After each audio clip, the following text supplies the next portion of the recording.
Hi there, welcome back to Save with Crypto.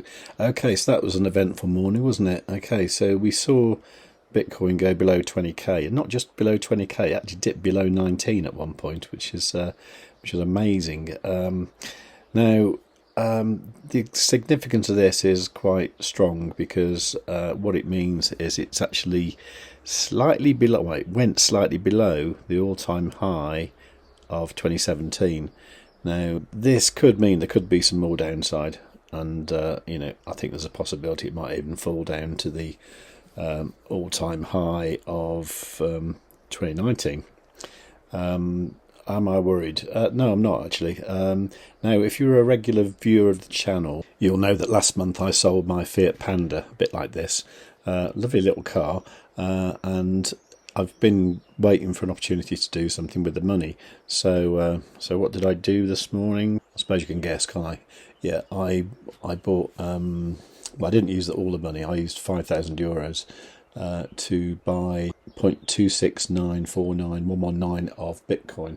Yeah, so that actually worked out at a price of $19,574. Now, it is actually slightly below that now. It's actually 19,427.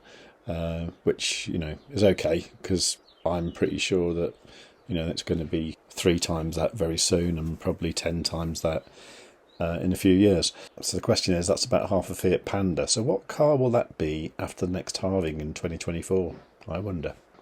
Now, I must admit, I didn't quite expect it to go this badly, actually.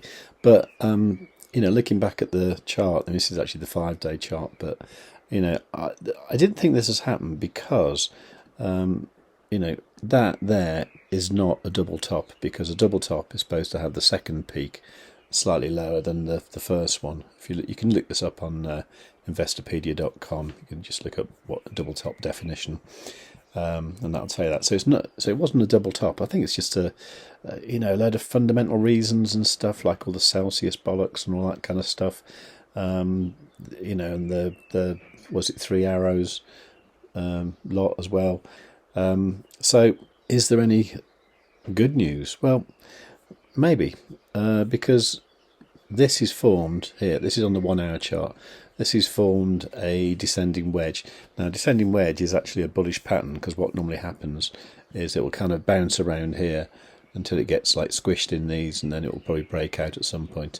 I mean, these can break downwards. That is a possibility, but it's more likely that they break upwards. So the question is, when is it going to break? Well, I don't know really. It could feasibly come down 18k maybe. I don't think it'll go any lower than that.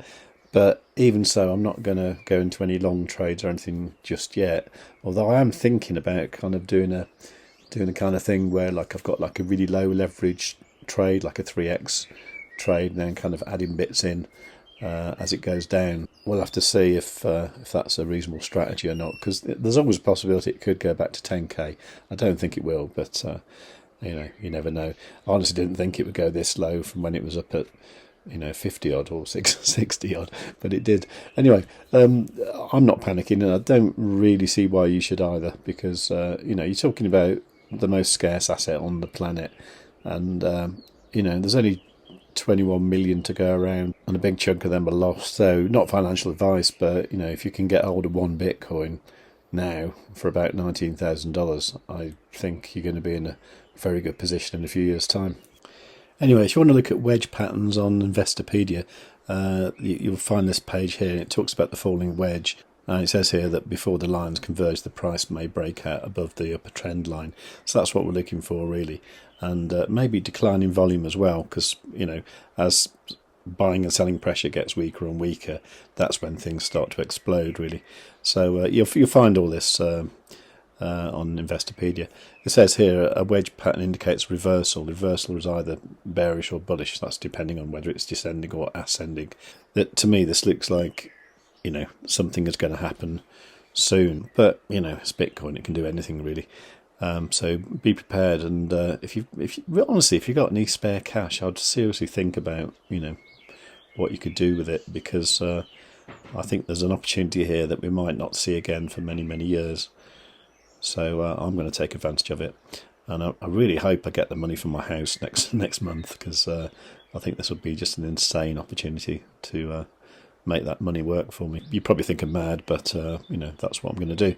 Anyway, as I say, none of this is financial advice. You know, I'm just showing you what I'm doing and what I'm thinking.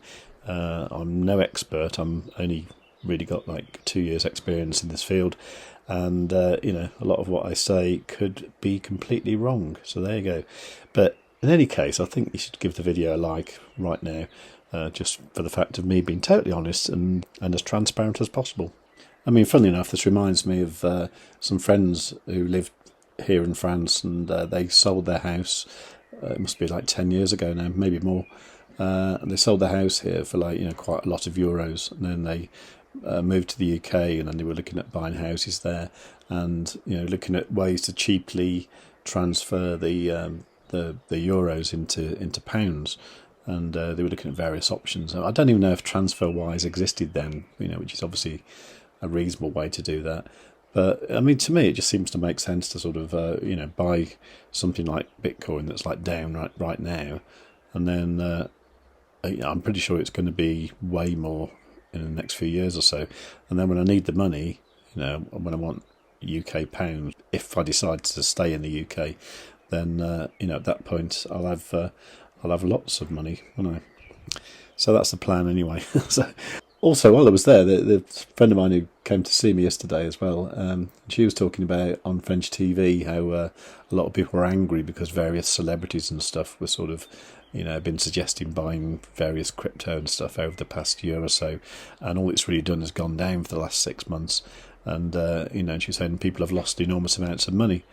And you know, and I said, well, you know, they haven't lost the money unless they sell it, and if they sell it, it's because they need the money, in which case they shouldn't have bought it in the first place. And you know, that's the way you should think, really. You know, you should use these dips as an opportunity to get more, not to sort of sell at a loss. That would be insane. I mean, I know people say this all the time, but you know, the way human emotion goes. I mean, I've seen the viewers on my channel go down massively in the past few months, because you know, people are getting pissed off with cryptocurrency, pissed off with Bitcoin, and just, you know, don't want to watch the videos anymore. But you know, this is the opportunity. You know, this is almost like when I started with crypto back in the end of 2020, I think it was, and you know, I was trying to get Bitcoin for $9,000, and you know, I consider myself very lucky that I did that, and I think again, you know, we're at a pretty good price right now. So, you know, that's my thoughts anyway. But think what you want. But I think might have a little bit more downside, and I think something like this might follow in the next few days. But you know, there's always a possibility of more downside, and if it goes down silly low, then I will think about maybe buying a bit more. But yeah, so I'm not worried, and I don't really see why anybody should be right now. Okay, so hopefully you've already liked the video, because I mentioned that already. Do make sure you subscribed, and tick the notification bell, and above all, tell your friends.